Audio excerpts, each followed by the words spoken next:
we'll walk the exterior, and then we'll go inside and go over a few more things in Okay, there. cool. All right, so right here in the front, you got your 12-volt electric tongue jack, up, down, docking light right there, so nighttime or anything like that, when you're hooking up, you got a little extra light. Okay. If you ever lose power to your tongue jack, right up underneath here is going to be an override, Okay. which is a manual override. There's a little hand crank inside. Get you a drill with a socket on it, be it 10 times quicker and easier. Sounds good. This cable right here, this is going to be your breakaway cable. Okay. Right down here to this black box on the inside. I recommend hooking that up separate. We're going to put everything together just for right now. Once you get it home, get you a D-clip, hook that up separately to your truck. Okay. What that'll do is if you ever come detached from the camper on the truck, that pin will snap out and it'll apply the brakes to the camper. So that way it'll help bring it to a stop and it's not just free rolling down the interstate. Of course, your tongue jack's going to break off. Right, It'll yeah. probably keep going. It'll be a bad day regardless, but yeah. But it keeps it from flying as far down as it can.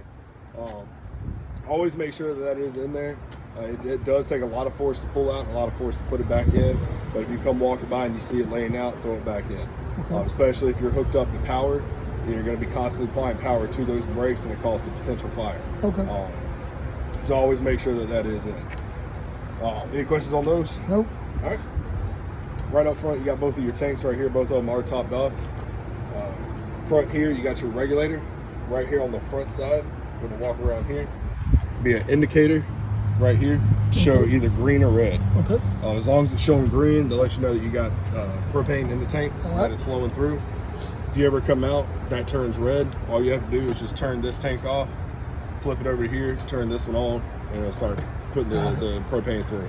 You can leave both tanks on while you're using it if you want to, so all you got to do is flip the switch. Yep. That's just a good, quick way to see what's going on with it. Okay. As far as how long these last, it all depends on how often you use the propane. If you're just doing a weekend trip, you should be fine. Okay. If you're going to be doing a couple weeks at a time, then you'll probably end up having to refill them at some point. Any questions on that? No. All right. Good. Battery, I believe the keys for this lock is inside. I think I saw it in one of the compartments. I never had a chance to grab them and actually check. But you technically have like 3 disconnects on here. The main one you want to focus on is going to be this one right here. Okay. It's going to be the main battery disconnect for the whole camper. And once you flip that switch right there, it's going to kill all the 12-volt power to the system. And then out there, if you accidentally left these on, come over here, turn that off, it'll kill all that, as long as you're not plugged in. You're going to have another one right here. It's going to have to do with your solar system. And then there's going to be one inside the compartment that has to do with it as well. Okay. But the main one, like I said, you're going to want to focus on is going to be this one right here. So anytime you go to put it up in storage, just make it a habit. Go ahead and turn that on. Okay. Especially if you keep any kind of cover over it where that sun can't hit that solar panel, then definitely make sure that's turned off. The solar panel itself, all it's really designed to do is just help maintain the battery. It'll give it a slight charge when you're not using it, but while you're using the camper, it's just to help keep that battery amperage and all that up, so that way when you're using the 12-volt system, it doesn't just die out on you after about a day of use. So it'll kind of prolong that for a couple of days, roughly, depending on how much of the power you're drawing. Okay. Same thing with your 7-way here. As you're plugged up to it while you're driving down the road, you'll be getting a trickle charge to your batteries. So if you notice that the battery's a little weak while you're driving, or before you start driving, by the time you get to where you're going, you should have enough juice up there for it to pick up a little bit more. Any questions on the front side? No. Right. Pretty good. Thank you. Yes, sir. Looking right up over here. So your front cap lights are going to be this little black switch right here. Okay. Got it. I didn't realize we're missing the lens right here, so I'll see if I can try to find a lens for you when we get done. This right here is going to be your solar panel controller. So that little switch right there, the red knob, that'll be where you can turn that on and off at. Okay. So if you don't want to use the solar panels or anything like that, you can turn that off and it won't charge anything. But once again, that's to help prolong the life of the battery. Yes, sir. Got it. Yes, sir. It says that it's inverter prep, but you actually already have the inverter right up top All here. installed? Okay. And what that'll be for is if you're using your 12-volt system and you need to power the 110 side, that'll break or boost up the 12-volt up to 110 to be able to power the 110 side. Okay. More so if you're doing like boondock camping or anything like that, dry camping, you have no power hookups or anything like that, that's where that can come into play. But the only thing that's going to run in here on the 110 is going to be your fireplace, microwave, and your air conditioner. Everything else should be running off your 12-volt system. Okay. I believe So right here, you got your power cord, your 30 or 50 amp, I believe. Then your override, the crank handle right there is going to be for your stabilizer jacks. So right here on this side. Yep, see it? They are electric from the inside touch panel, but that'll be your override if you ever lose power to them. You'll just hit that right there, you'll crank it, and that'll be what runs it up and down. All right, any questions on any of that? Nope. All right. And for your water heater, it is the tankless water heater.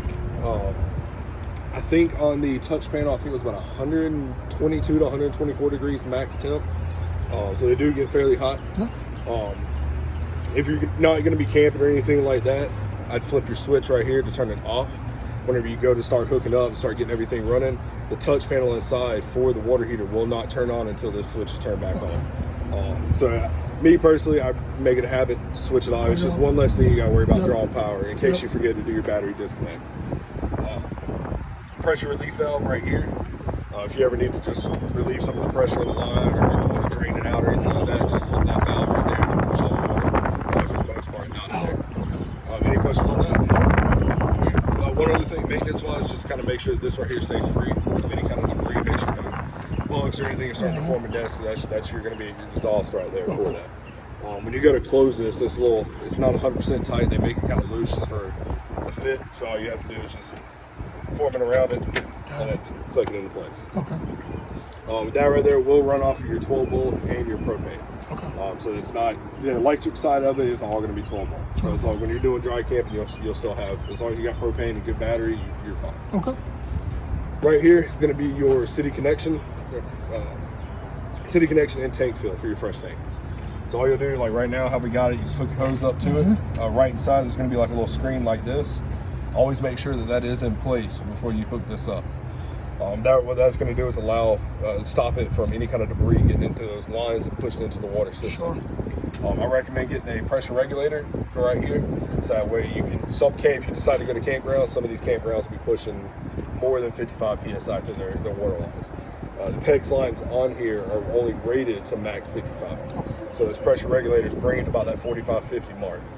Sometimes they'll push it up to 55 if it's not much pressure coming out. But I do highly recommend getting one of those. I've seen so many instances where people hook up the hose, as soon as they turn that water on, bust one of the pipes. Whatever you do, so when you're hooked up like this right here, you'll switch that way, straight in from the hose. That'll power the entire system. It'll completely bypass your water pump and your fresh tank. Now, if you want to fill up your fresh tank, all you do is turn it back this way. Same connection right here, you just leave it hooked up, and that'll dump it straight into your fresh tank. Fresh tank, once you get it filled up inside, there's a monitor panel. Walk up there, just read the levels, check and make sure it's full.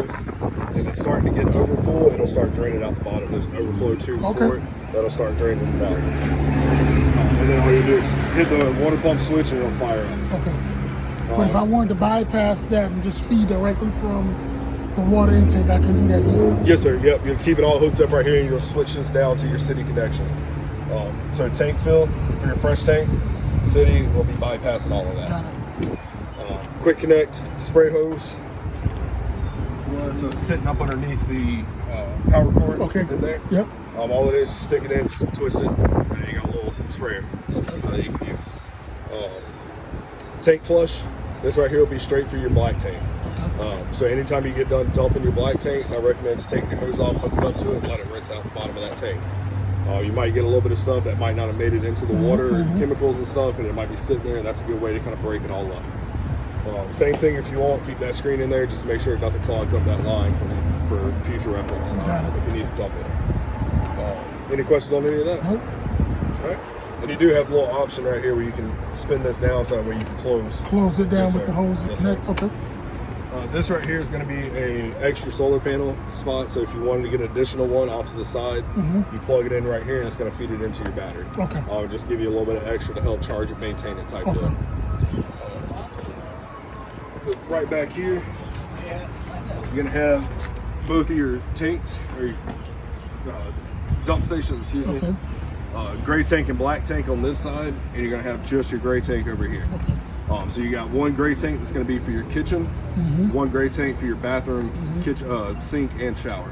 And then the black tank is strictly for your toilet. For the toilet itself, No household toilet paper, no feminine products, and no baby wipes can go in the tank. They don't break down, they won't get out of the tank like it's supposed to. Usually about 2/3 full, we recommend is when you want to dump it. If you don't, if it goes all the way full, you're just going to be seeing it at the base of the toilet and smell it every time you go to flush. So I usually recommend around that 2/3 mark is when you'll want to actually go ahead and dump it out. So that's good. Most people, what they'll do once they dump it, they'll use their gray tank valves, pull that water out and rinse out the hose.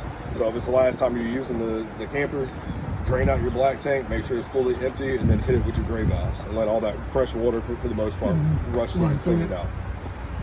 I'd recommend getting a clear attachment right here, just that way you can visually see to make sure you're getting all the nasty water out and stuff like that, so you don't accidentally take it off and get all over the ground, all over your hands or anything like that. You don't ever want to leave the black tank fully open. Gray tanks you can, just because there's no food, there's no waste or anything in there. Black tank, you need water and you need the chemicals in the tank to solidify everything that goes into it. So that way when you pull that valve, it's just all coming out at once. Okay. If you ever start noticing on your panel in there that you might be getting like a false reading for it, 9 times out of 10 you just got something caked up around the one of the sensors. Okay. Best thing to do on that is just get you a bag of ice, dump it in the toilet, fill it up with some water, drive it around. So say if you got a 45 minute to an hour drive, just drive it with all that in there and let it slosh around. And then you can come to us and be, hey, I just need to dump my tanks. We'll direct you back there. You pull up, dump it, go on about your business. Okay. It'd be a good way to kind of clean out the inside of the tank. Okay, nice. Yep. Any questions on any of that? No. All right.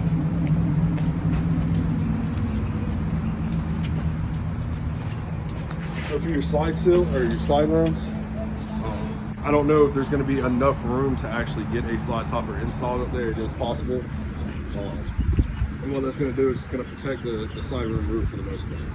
Any kind of falling debris or any kind of rain is going to deflect all that from getting up there. Without a slide topper on there, before you run the slide room in, I recommend climbing up, rush the knob, make sure there's nothing up there.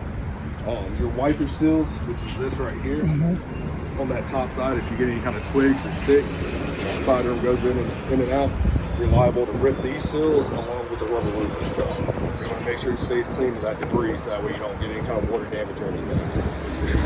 In the store, they sell the luminous spray that will spray along your wiper seals and your bulb seals to keep them moisturized. The outer ones are the main ones you really want to focus on because they're out in the elements. All you do is spray it on, get your rag, rub it in, you're good to go. If it is raining, make sure your slide room is either fully extended or fully retracted. Because you have these exact same seals on the interior, and now there's what seals the room and keeps it watertight. So if you only have it out to here and it's pouring down rain, you're going to get water leaking inside the camper. So either all fully extended or fully retracted. You want this? Any questions on that? Right. So right back here is going to be your cable and satellite input. So if you're at a campground, you'll come over here, hook up to your cable. If you have an external satellite, you'll come over here and hook up to your satellite. It does have the antenna already on it, so you can pick up local channels. Just do a quick channel search on the television, and it'll pick up whatever it can. Of course, cloudy days, heavy storm, you're not going to get anything really for the most part. Bumper, good place to store sewer hose. Most people do that just that way they don't have to worry about putting it inside of a compartment and any water leaking out. You do have the option to install a backup camera. You should be able to have enough room on the front 2 corners as well to install marker lights with cameras on them. And all 3 of those will actually run together off of the same monitor. And all you'll do is just mount that in your truck, make sure they're all connected to that monitor. As soon as you turn your marker lights on, it'll turn those cameras on. And while you're driving, backing up, you'll be able to see all 3 sides if you want to. Most people normally just do the one in the rear just to keep an eye on the rear side. But they do have the option if you want to do the side ones as well. Okay. Any questions on any of that? No. All right. For your awning, I wasn't able to fully extend it because of this camper here. Sure. But on the roller tube, there's going to be a flap that falls down when you extend this out. Once you see that flap, that's where you want to stop at. Got it. If you fully extend, it will actually start retracting up on this side. And if you let it go all the way down and you don't fix it and it sits out in the rain, that rainwater will start eating up that seam up there. And next thing you know, when you go to roll it out, it's starting to separate. So always, once you see that flap, that's where you want to stop at. Both arms do have a pitch adjustment right here. And all you'll do is just push that in. Once you get it more extended, it'll be a little bit easier. Get that extended, that's just going to give it a little bit of a pitch. So if it is raining some, allow for rain runoff. If it's heavy rains, heavy winds, roll it in. These things don't take much to snap off the side of the camper. So anytime if it's starting to pick up pretty good, just go ahead and roll it in. Always make sure you push them back straight before you put the arm back on, or back in place. Any questions on that? Nope. And you got an output right here for your cable satellite. So if you got your TV, set you up on a little table right here. You get cable, satellite, whatever you want right here as well. You said this is a Just a 110. Okay, 110. Okay. Yes, sir. Furnace exhaust. I recommend getting a little screen cover that goes over top of this to keep the bugs out. Dirt daubers are the biggest, especially down here in the south. Those dirt daubers will get up in there and they'll start forming a nest, and then it won't be able to exhaust properly. So always keep an eye on that. If you get one of those screens, just get you an air hose at some point. Same thing with your water heater. Blow it out from time to time. Just gotta make sure it stays pretty clean for the most part. Up underneath, right here, these two hoses. Yep. There's going to be your main 2 low point drains. Anytime you're done using the camper, all you want to do is just crack those 2 open, go ahead and pull those caps off and just let that water drain out. Open up a couple faucets, just allow the water in the faucets coming through. I know we don't get super cold weather here, but like last winter when we had that for like 3 or 4 days, there was so many people that came in, and probably about 30 people in 1 week with busted faucets and busted water lines, water filters, all sorts of stuff. So wintertime, there's 2 different options you can do. You can either pressurize it with air, or you can pressurize it with antifreeze. Me personally, I'd rather do the air kind, just because the antifreeze is going to leave some residue and it's going to take a minute to get that stuff out. And the air one, all it is just, there's an attachment you screw into your city connection, hook the air hose up, open up all your faucets and your low points, and just shoot air through the lines. That's going to blow out whatever water's in the lines out of the way. And that'd be a good way to pressurize it. And all you have to do is close everything back off, hook your water up, pressurize it, and you're good to go. You don't have to rinse anything, none of that stuff. And I'll show you on the other side. I forgot to show you your low point drain for your fresh tank. Okay. Right there where the box is, down up underneath, there's a little black valve that you'll just twist open and close. That'll be for your fresh tank drain. Got it. Right up front here, this box right here is going to be your main box, control box for the whole camper. Back behind it, so if you ever lose a little bit of power or having some issues, like your switches aren't working or your touch panel's not working, this dial right here will let you select like your slide room jacks, pretty much all your electrical components that need to be run in. And all you do is you just adjust to the one that you need and push a button right here.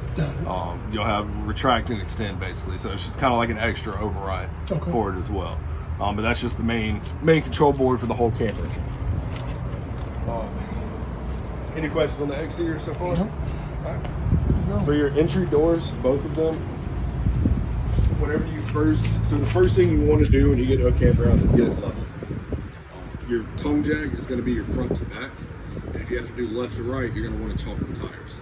Your stabilizer jacks are only meant to stabilize. They're not meant to lift up or level the system, because they will bind up and they'll end up breaking. All those 4, like I said, get it level, front to back, side to side. Get you a couple blocks underneath them. Right now I just have them down just for demonstration. I would recommend getting some blocks to go up underneath them to raise them up some, because you don't want these legs straight down like this. If they're down like that, they're going to twist and break if you start walking around the side. You want them to have like a decent little angle to them. Once you make contact with the ground, give it a couple extra little bumps just to put a little pressure on it, and then you should be good to go.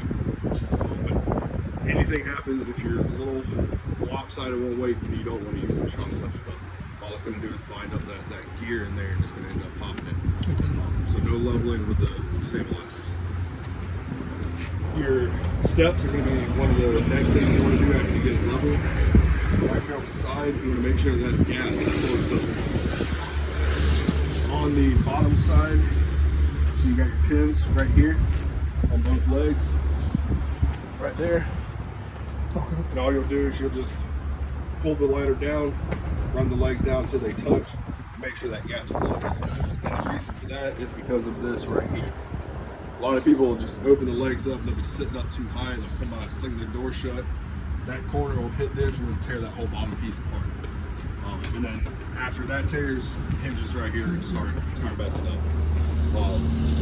Both doors, this is normal. The stiffness of them is normal. That's just how they don't have any kind of gas strut or anything like that to help keep it open, so they make it where it's a little bit tighter to actually keep the door propped open. Yeah, any other questions on the exterior? No. All right. We'll go ahead and go right inside.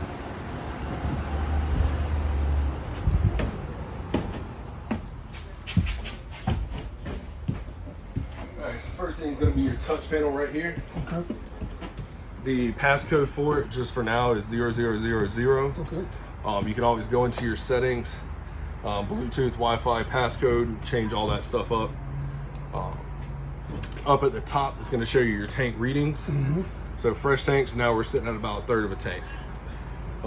While you're filling it up, that's where you'll check that as you're filling up your fresh tank. Okay. Black tank, both your gray tanks, just keep an eye on that as you're using the camper. For your HVAC, this camper is pre-wired for a secondary air conditioner, so if you ever want to get one installed, in the front bedroom where the skylight is, the vent, that gets replaced and an air conditioner gets installed. Once it gets wired in, then you can use the front AC option right here. But for this one, you're going to be using the rear AC.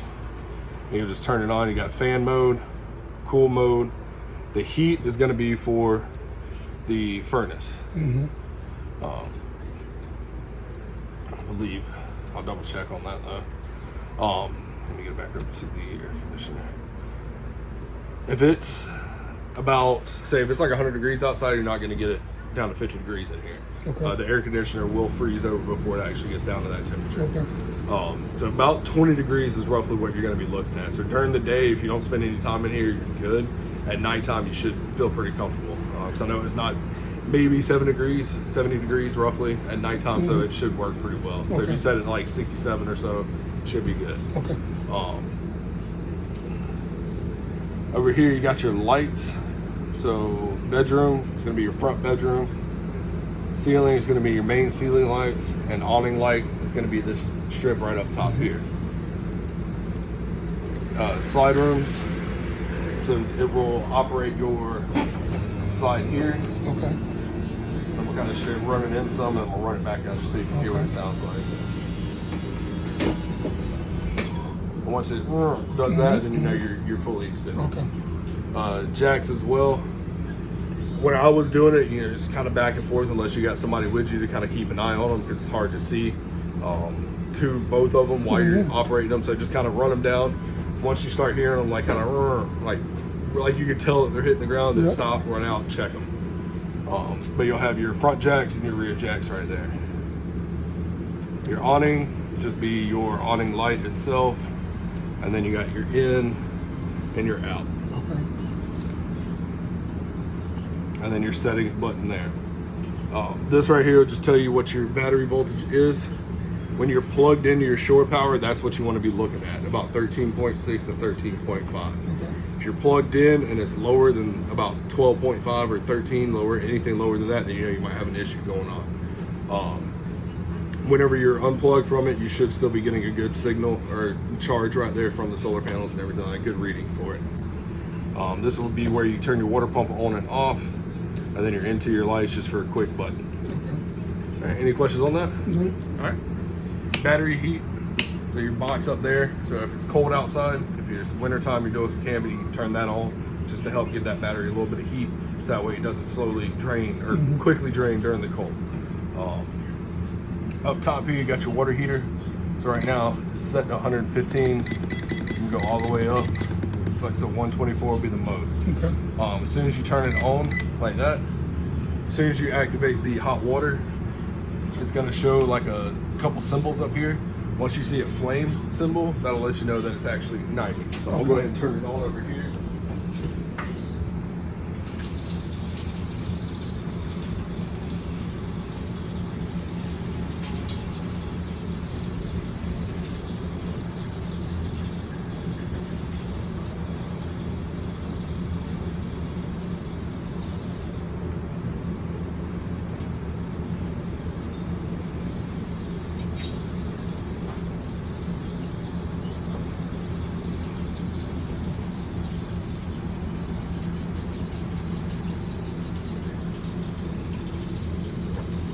Hello, how are you? Doing all right. My name's Chad Cooper. I'm I'm your service Chad, too. technician. Perfect. About to start putting your hitch on. You mind if I get the keys to your truck? No, I don't mind at all.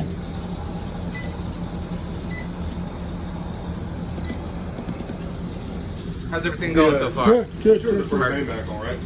I'm pretty sure I did.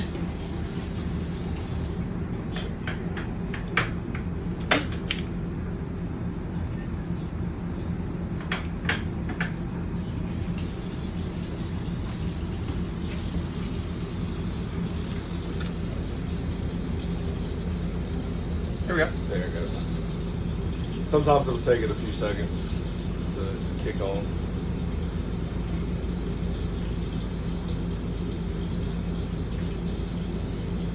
Let's try and see.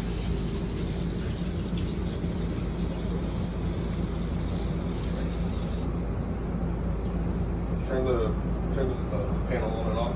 And off Alright. and back on. All right. Yeah, this is one of the, whenever you first get set up, once you get the propane going, start with your stove, that gets it dispersed, and you start messing with the other propane stuff to actually get it up and going. Usually it takes, the water heater is always one of the biggest ones, but it takes a little bit longer to get a good flow through.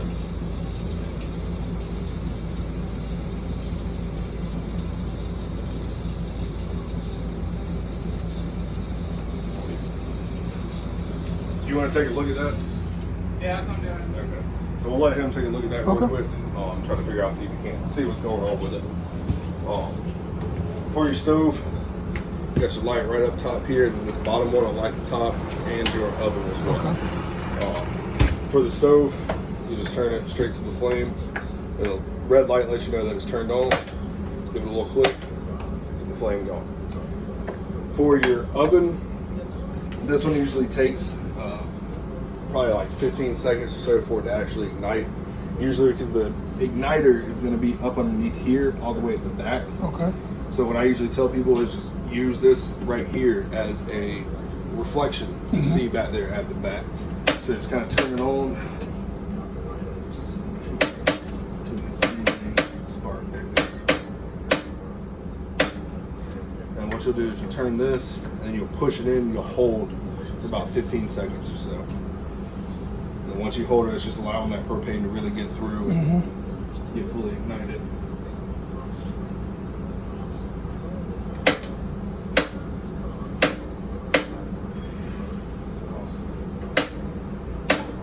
There we go. Looking in the wrong area. All right, hit it. And then as you can see, the blue flame Yep, right down yep. there. Mm-hmm. And I'll let you know that it's good, and then you just adjust it from there. What's going on? Whatever tip you need. Tag off. Microwave, range fan, all works about the same as regular microwave and all. Okay. Refrigerator. This is a 12-volt refrigerator. These things do work pretty good. They take a lot less time to get colder now versus the 110 or the propane ones. As long as your battery disconnects on while you're driving down the road, you can have this turned on and start cooling.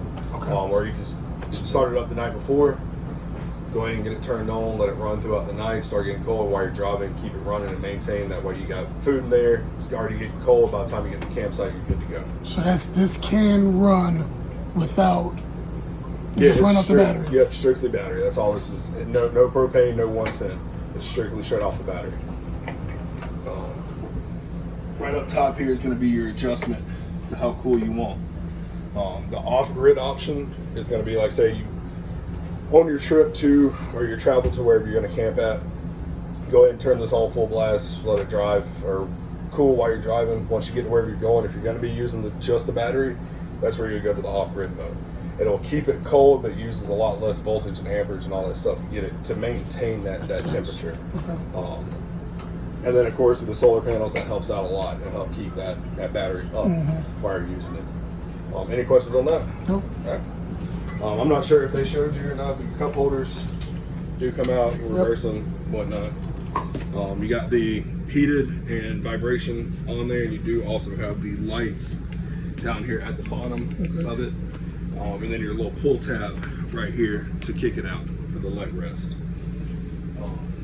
Dinette table folds down into a bed as well. You just collapse it down, use the cushions as your mattress. Yep. blinds. I recommend keeping blinds up during travel. Just that way they're not sitting here doing all that kind of stuff while you're driving down the road. Light switch with a dimmer as well. Let's see. So I noticed something like this one right here, you're gonna have to push buttons right there in the center to actually turn it off.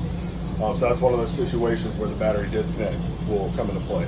So if you forget to turn that one off, thinking that by hitting the switches it turns off, battery disconnect, it'll kill the power to that. Okay. All right. Television works like right on. We're using the antenna right now to get that picture and all, and then the connections are back here behind it. Right up against that wall right there, you have your satellite and antenna output. Okay. Both of these blinds right here, they have the little anchors right on the side. Just make sure those are in place and the blind's fully raised up before you head out. LP detector, they'll start going off if you do have a propane leak in the camper. Every now and again they will go off if you have low voltage. Those need a constant 12 volt power to stay operational. If it drops below that, then it'll start beeping. Okay. According if it starts beeping, treat it like a propane leak, open up a few things, turn your tanks off, come over to your board and just check that voltage as well while you're doing it. Any questions on any of that stuff so far? No.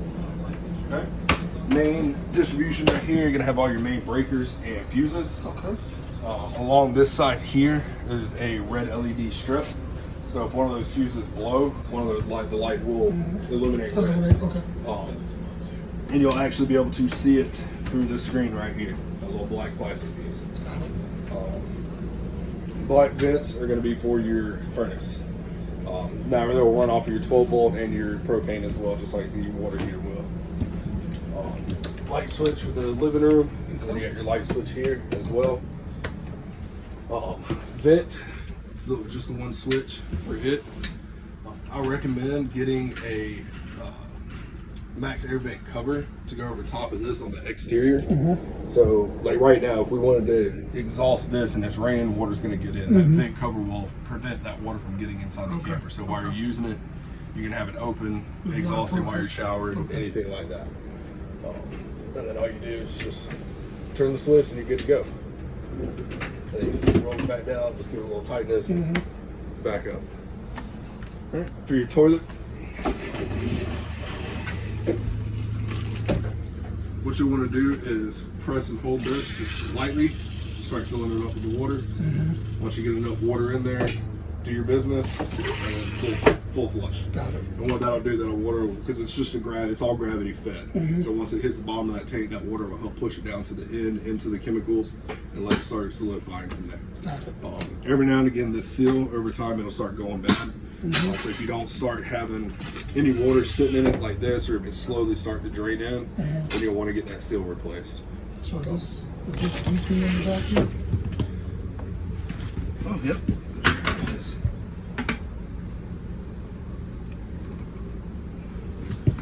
Yeah, let me, hey, Chad, will you turn the water pump off for a minute until we get done? There you go. All right, we got a leak back here at the valve. Valve? Yeah, the toilet valve area. All right. We'll get that fixed up for you before you head out. For your shower door, travel latch right here. Before you leave, always make sure that that's in place. And all you do is just slap it right there. We'll close this door real quick. Same thing with your sliding doors, just right here. Just snap those back into place. Yes, sir. Okay. All right. And back here, you got your other light switch for the main ceiling panels. And you say this is where the second AC can go sir. here? Yes, sir. So this little white plate right here is where all the wiring is for it. And when they pull this shroud off on the inside here, they'll be able to get to the wiring there. I believe the one in there is it's either a 13.5 or a 15 BTU. This one right here, it'll just be the 13.5. Okay. It'll just go straight. It might be, I know some of them will be ducted into this to allow it to kind of go back and forth. But then there's some where they don't have it ducted over here for this, where it'll just be a straight flow straight down. Okay. Most of the time it's just a little sealing pack with the knobs on it from there. But yeah, it'll completely replace that whole thing right there. Okay. Extra storage up underneath. Right behind here is going to be where your water pump is. This filter right here on the side. Just keep an eye on that. Over time, that thing will start, you know, collecting some stuff. So just throughout the year or whatnot, you want to just kind of make sure it stays rinsed out and all. But if you ever notice like a little bit of water leaking or having some water issues, you got full access right here to it. Perfect. And then we'll leave that up for a second. Cabinet space, you do have a blind up there in the front as well. That you'll just Oh, so pull there is down. a blind for this window here? Yes, sir. It's just tucked up, Okay. back up in there. And then this light switch here is going to be a center push. Emergency exit. All you do is push it out, straight out like that. You can hold it open to allow some airflow coming through. These, they shouldn't fall off the hinge the way that they got it set up. All you do is just force that all the way through. Climb right out if you need to. Got it. You just pull it tight and then just set it back into place. Sounds good.